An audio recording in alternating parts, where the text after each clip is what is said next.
You shouldn't read this book and say, I don't understand, I get a headache. I don't understand this, I don't understand, I don't blah, blah, blah, I don't understand, and complain. You shouldn't. You should, in fact, look at it another way. This is the depth of Lord Buddha's teachings. Some other faiths do not teach you the method to overcome anger, hatred, jealousy, desire, ignorance. They just tell you in their tenets, don't be angry. Forgive when they hurt you. When they steal from you, give. Practice patience when people are angry at you. And it stops there. And people worship these words and these books and these tenets and these kind of papers a lot. But you see, those types of faiths only give you the end of the road. They don't tell you how to get there. Whereas a Buddhistic practice such as this in the meaning of life, it actually tells you how to get there minutely, and before it gives you instructions on how to get to the end of the road, to be compassionate, gentle, kind, loving, etc.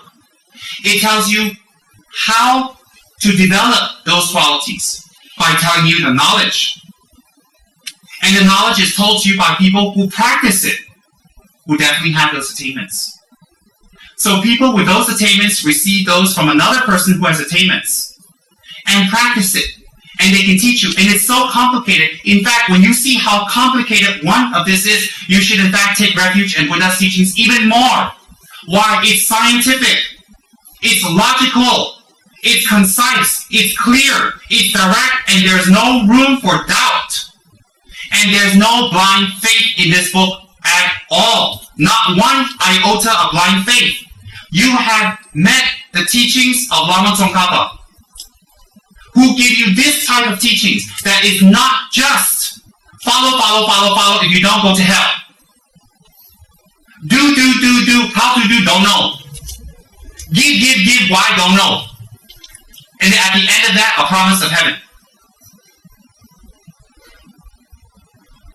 So in fact, when you find the Buddha's teachings are incredibly complex and difficult and hard and very, very detailed and extremely scientific, this is telling you the quality of Buddha's mind and how it operates. And that's who you're taking refuge in.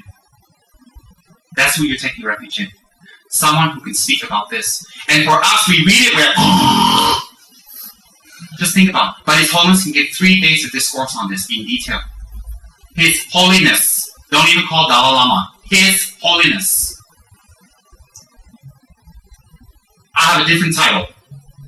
HL Tenrimchi, but don't ask me what. Something like His Laziness. But never mind, at least I got a His one. Switch to L later on. Maybe I can buy my title. What do you think? Now, this fella here taught all this that you can't even grasp. What's the difference between this knowledge that you can't grasp, that you find so complicated and so deep and so hard, compared to a subject in the university like biochemistry and all that? Chemical engineering, forget it, like here I run. Trigonometry. What makes that so thick? Psychology. Have you guys taken psychology? No, if you do, make sure you have someone who do your reports for you and read up for you, because not me, thank you very much. Those subjects are so hard, and yet people can spend so much time and energy, 8 to 10 years to get their PhD. And they spend 30 to 35 years of their short-lived life, and a lot of money for PhD they can spend for their house, spend for their car, spend for their travel, spend for their room accommodations, spend for their school fees. They can spend everything, and they can spend it for years. But if it's for Dharma or charity, don't got that. Don't got that. Not logical to me. So my point is what? People can spend that much years and time on this knowledge, just biochemistry, bioengineering. How many years does that knowledge benefit you? How many years? By the time you reach 50, you're like Henry already, like this with your glasses when you're reading what? If you get some disease that's degenerative, that's it. Whatever professor this, professor that, they put it on your gravestone, professor. How many years can you use that knowledge? And that knowledge only contains one small branch of learning on this planet that's going to be blown away at the end of time anyway. But this knowledge and the time you spend on this will carry forth your whole life now to make you a very happy person. Change the situation around you. Really change. Really changed. Even physically not changed, by your perspective it changed. You don't suffer. And this knowledge, if you choose to be a Buddhist, some of us in this room are. If you choose to be a Buddhist, this knowledge will carry you into your next life, and your next life, and your next life, and your next life. You will come back a supreme being. Worshipped, praised, respected by others.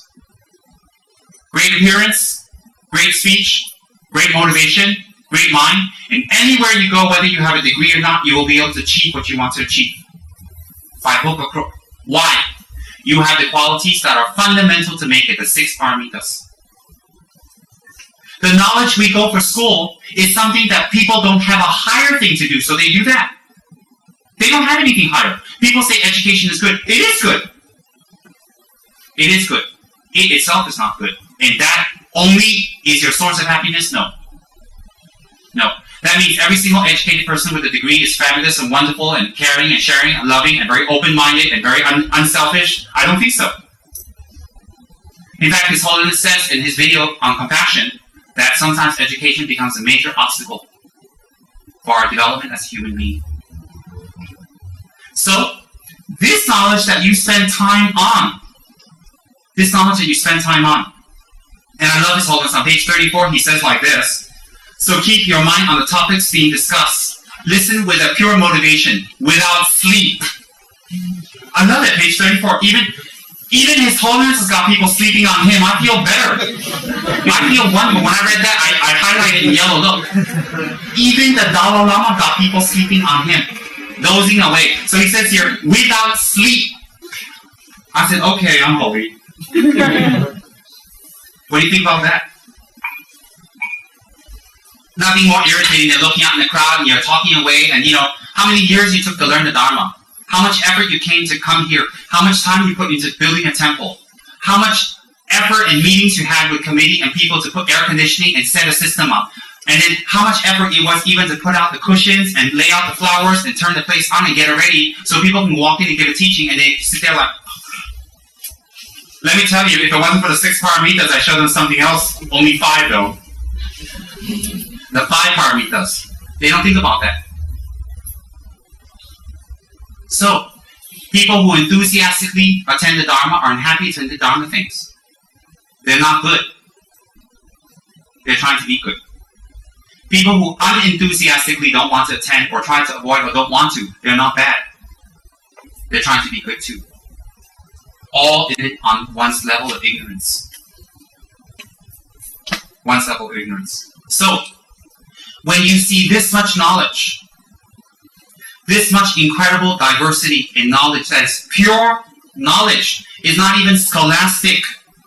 It is not just talking about something on and on, like theories. It's not even talking about like some play or some theater, and they write comments and they write thousands of pages of literature on this play, the Nutcracker or whatever, Shakespeare, and it goes on and centuries on, and they debate about it. They have Shakespearean clubs. I sit there going, what do you get from that? And yet they can spend that much time and energy. That much time and energy. Why? Ignorance. 2 types of ignorance, His Holiness says. One is wrong imputation of the mode of existence of phenomenon. Number 2 is by wrong knowledge.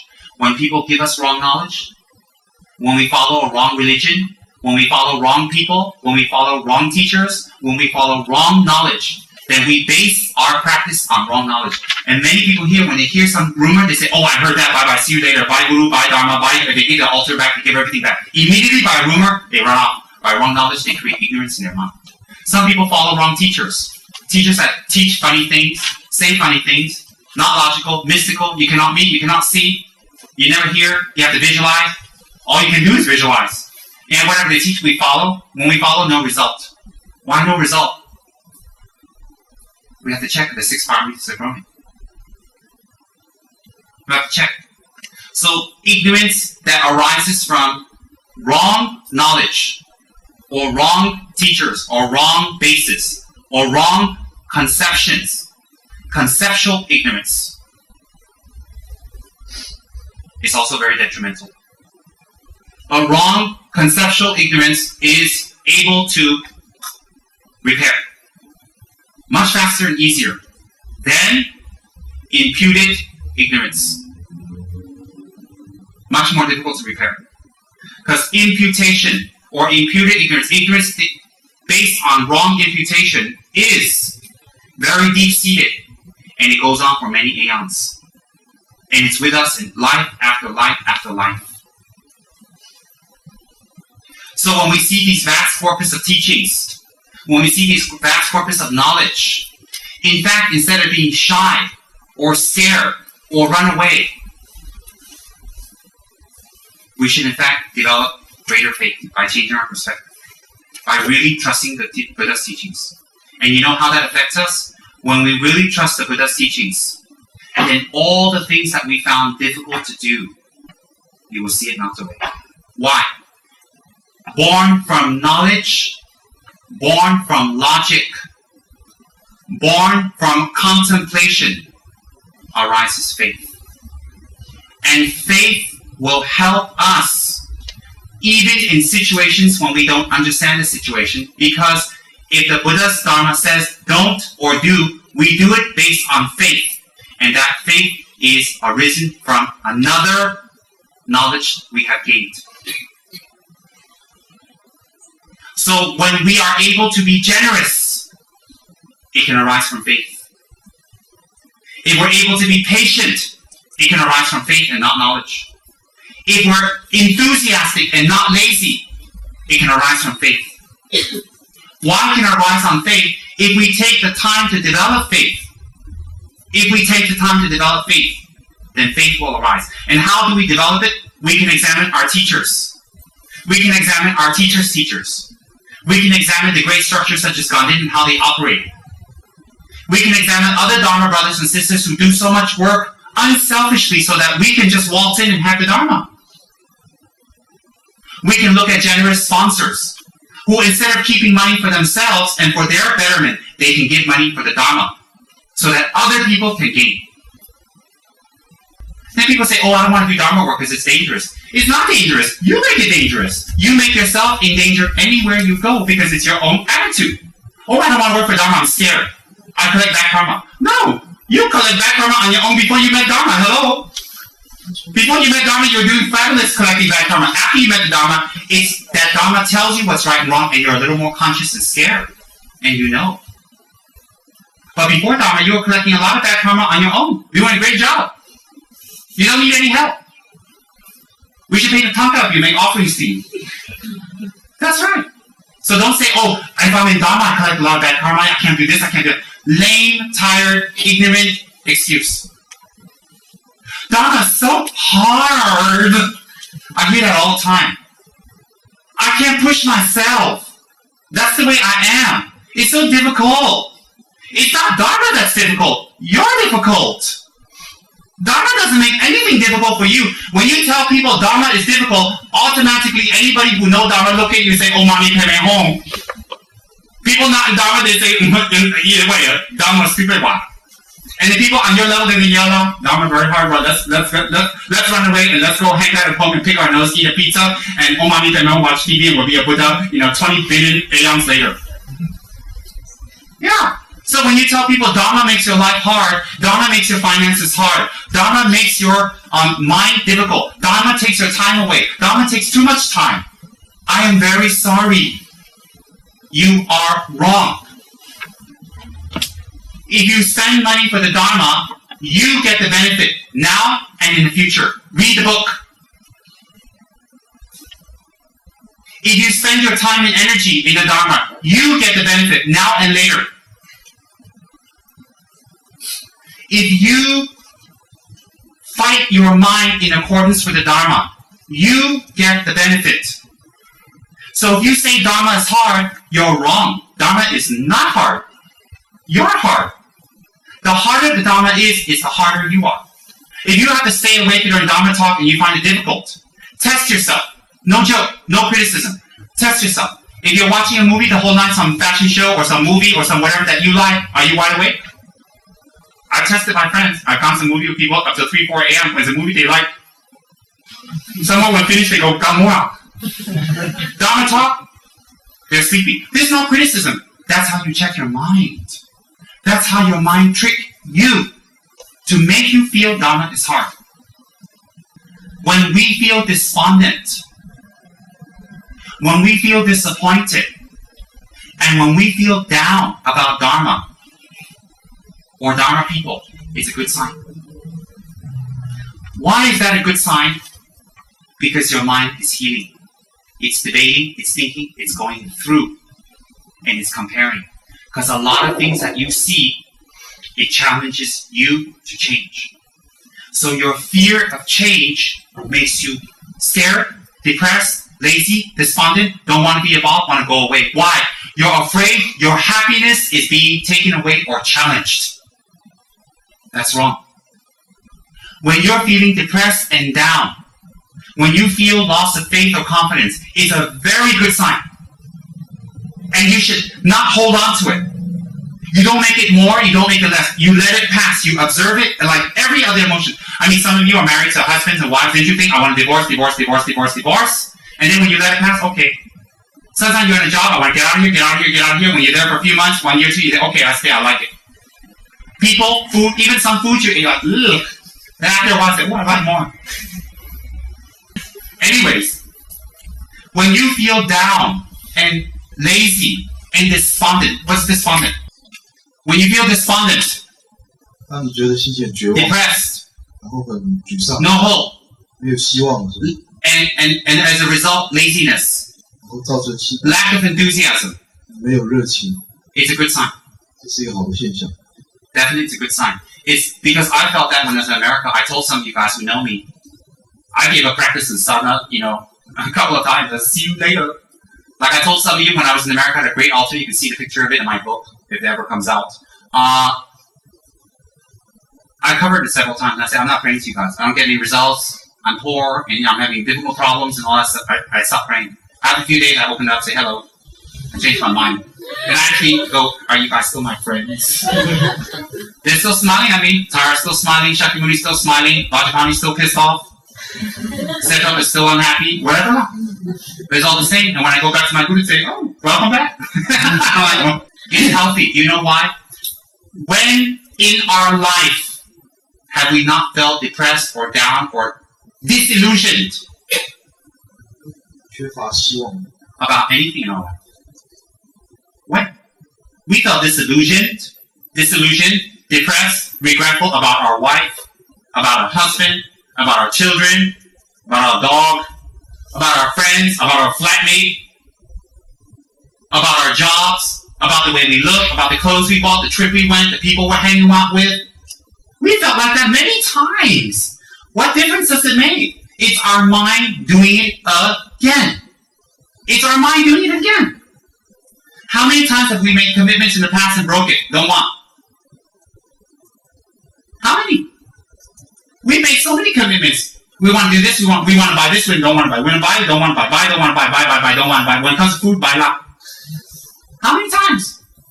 So when we go to Dharma store and we book a statue, we say we're going to buy it, we never pay, we just disappear, see you later, and someone else buys it. What else is new? That's what we've been doing. Yes, so if you feel despondent, and you feel lazy, and you feel down, you don't feel enthusiastic, daily, weekly, some people it's maybe once a year, twice a year, some people it's monthly, sometimes weekly. It's a good sign. Do you know why it's a good sign? Let me tell you why. The Dharma blessings is going in. Your Guru's words are penetrating. You know why you're happy? You're afraid your happiness is going to be taken away. Your idea of happiness, not real happiness, is going to be taken away. And you're being challenged. And when you reach a point where you're going to the next step, listen carefully. This happens in deep retreats. When you're going to the next step, to the next attainment, a lot more obstacles come out. A lot. There are even people in retreat, they give up retreat and they throw their malas in a retreat and they run. They say, I'm not going to do it. Then after they recover, they're okay. With some pujas and some meditation, they're okay. Oh yes, there are people like that. It's nothing. There's nothing. So when we feel like that, we should actually be happy. Look at it. Watch our mind and say, what else is new? This is what we do with everything in our life. Everything. Everything in life. So it's just added to the list. And this shows us not the Dharma is good or bad, or our children is good or bad, or our husband and wife is good or bad. It doesn't show that. It shows our mind and its level. So when that happens, contrary to what you should think, you should be happy. Let your mind rest. Don't think too much. Recite some light mantras. Watch TV. And just relax. It will pass. That's what I did. That's what Geshe Tsurim Gyaltsen told me to do when I was in LA.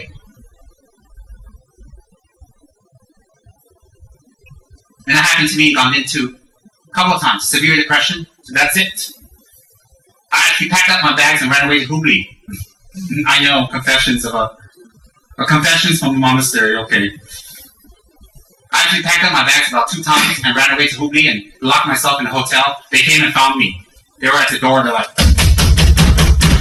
and I was in that fault. I said, go away, nobody here, go away. Trying to speak Hindi, they say, it's you, Rimji, open the door. And I got all kinds of tricks to get people away. Yeah, I did that twice. And then the second time I did that, Kenshin Ji sent people to look for me. I stayed in another hotel. I stayed in this hotel called Shringar Hotel. Because I used to stay in Nataraja, I stayed in Shringar. They couldn't find me for 2-3 days because I switched different hotels. Because I was planning to get my ticket and run away to Delhi, and from there I don't know where. I was thinking somewhere in the blue-green pastures where there's no Dharma, no gurus, no statues, no practice, no meditation, no retreat, no telling me I'm a bad person. Just run away someplace that I could be happy with myself. That's what I was thinking at that time. Does that sound logical? Anyway, I was switching hotels. There was 3 hotels. Nataraja, Shringar, there's one more. I can't remember that hotel's name. So I switched. And it was becoming dangerous because there were more monks. Kenshin Ji was sending more monks to look for me. So I'm not kidding, it's a small town. It was all over. So if I go this way, and then some more, the rickshaw driver I used, his name is James. He knows all the monks. So they cornered him. You better tell us where Guruji is. And he's like, I don't know. They said, we know you know. And then they asked the store people, they asked the restaurant people, did he come here to eat? Did he come here? Did his driver come here? Did he buy? They said, yeah, we saw him. He went that way. They went that way. Oh, they went all over. They tracked me down. Finally, they found me at Shringar Hotel. I was locked in there with my towel and everything, and I was packing to, I couldn't even go to the train station to get my ticket. I'm not kidding. Everywhere there were monks looking for me.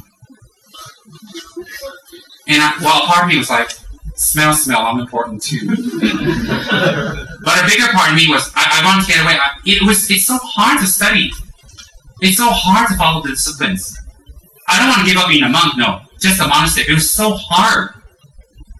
And I realized what it was. And so Kenshin Ji sent his messenger and said to me, if I don't come back tonight, he himself personally will come to Hubli to bring me back. So when I heard that, I dare not already. I went back. Why? That is very bad. To have your guru come down and beg you to come back. To have your guru come and tell you, please come back and beg you, and make Kenshin Ji come for the 1-hour journey to Hubli to see me.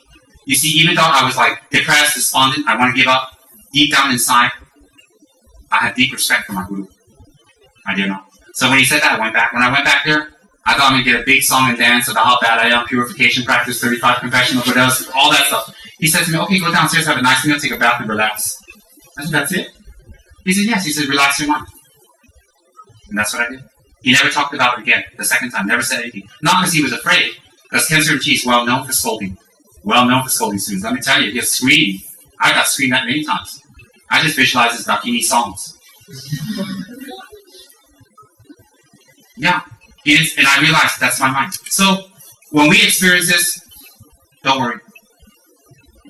Dharma students to help Dharma students. That's what my monk friends did. They all helped me. They came and said, how are you? They brought me food. They didn't talk about anything. They just let it go on. Why? There's nothing to talk about. We go through this. It's like having a flu. Hey, how's your flu? What you get? What you take? Who cares? Just let it pass. So Dharma students should support Dharma students with love and care and understanding. And never let one Dharma student just pass away. We must call them, SMS them, and see them, and show them love and care. We must always do that. Why? We go up and down, up and down. It's normal. It's normal. When we feel down and depressed, we let our mind rest and relax. We don't want to do Dharma anymore. We don't want to help. We don't want to do anything anymore. We don't want to pray. We don't want to sponsor. We don't want to prostrate. It's okay. Just say to your mind, it's okay. Why? Because our good quality will come up again. The very first reasons why we help, we pray, we sponsor, we took refuge, we go to the center, those qualities are still in us. They will come out again. They will definitely come out again. So just relax. That's for general people. I'm not talking about controlled, scary, monster, angry freaks who for 6, 7, 8 years go on and on and on with their anger. They never change. Those people, there's a different kettle of fish. Completely different. You don't apply that. Just normal people like some of you and me. Did you hear that? Normal people like some of you, some, and me. It's alright. I know it's not embarrassing. Big fat Rinpoche sitting on the throne used to run away to Hubei and be a big crybaby. Oh, confessions of a monastic. Oh, never mind, whatever. I'm not embarrassed. Why? Why should I be? I'm not trying to pretend to be a Buddha. They told me I'm a Rinpoche. I told them, are you sure? In fact, after they announced I'm a Rinpoche and they thrown me, I didn't like it because there was so much protocol. Can't go out without attendance, cannot do this, cannot dress that, cannot go here, cannot this, act like that. They learn the rituals, put you on the throne in the middle of the monastery, you gotta ring the bell, everybody's looking at you, you mess up, they're like, I'm a Rinpoche, you can't laugh, They're like, they laugh even louder. I had one little Rinpoche, a little Nazi one, small one, when some girls were making fun of him, said, you can't make fun of me, I'm Yamataka, I'm in his emanation. That we call it Yamataka La. That's right, he said, you can't say that to me, You can't tease me, I'm a Rinpoche. They say, oh, big deal, you gotta prove you're a Rinpoche. You can't say that. They said, prove it. He said, I'm an emanation of Yamataka. And when I heard that, I was like, oh, brother. I said, come here, Yamataka, slap. That's right, Yamataka's got 34 arms. I didn't get 34 slaps back. I slapped that Yamataka. Slap, slap, slap, slap, slap. 9 slaps for each of his face. Slap. 9 faces, what? After that, I said, are you Yamataka? He says, no. That's right. So I don't presume to be Yamataka, or I don't presume to be Hiruka, Vajrayana, or Buddha. I presume to be a monastic with my faults and problems. But maybe my previous life I practiced a little bit more than some of you people. Some, maybe. So I have more enthusiasm. But I don't presume. So when I get depressed, I get down, it's okay. Last time I was embarrassed, this time I'm not. Oh, there's more things. There's more details I'm not going to write.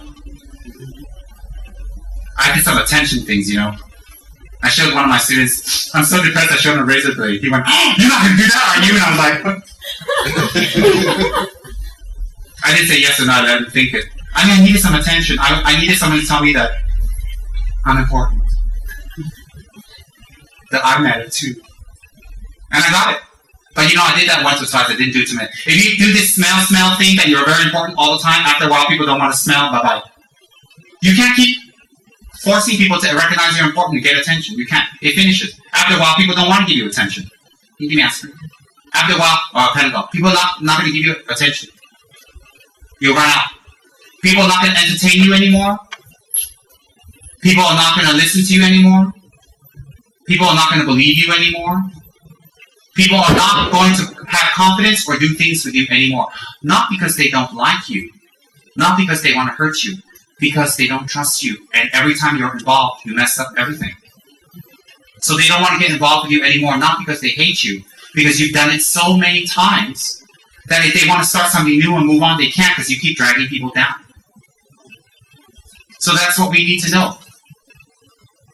That's what we need to know. Compassion isn't stupidity. So when we're feeling down and we're feeling unhappy, it's okay. It is alright. Why is it alright? We felt like that about many, many, many, many things. Many times. Let it pass. Make offerings on our altar happily.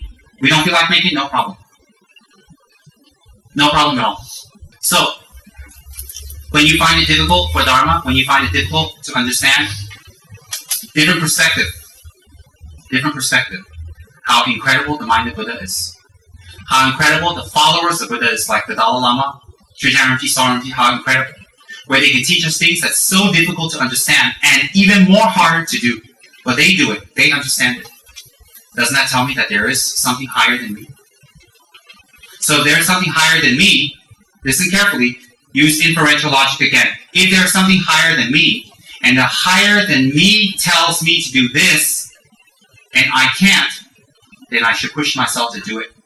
Because if this higher than me knows more on that, they must know more on this also. Because we can't be selective on what they know and don't know. What we like, they know, we follow. What we don't like, we don't follow. They don't know. Or we pretend.